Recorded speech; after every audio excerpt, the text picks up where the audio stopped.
magandang araw po. Ito na naman po kami magkukulit at magpapakita sa inyo kung ano na naman po yung mga ginagawa namin. Ito po ang short video namin. Yan po si Soren, nagpagupit po siya. Dito lang sa malapit sa amin. And buti nga nakapag-video siya kasi nahihiya po talaga siya mag-video.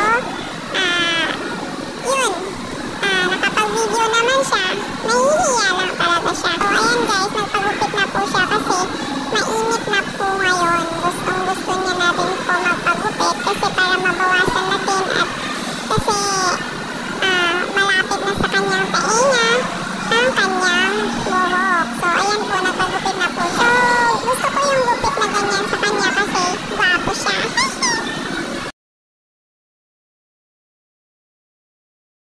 Yan, ako naman habang nagpagupit siya doon ay nakapagbabad na rin ako ng buhok ko para magpaganda.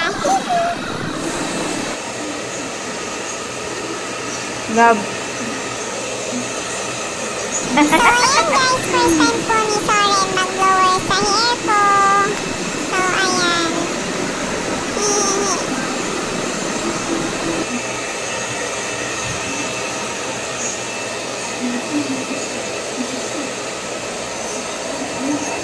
Taga-blower. Thank you guys for watching. See you sa next video. Bye!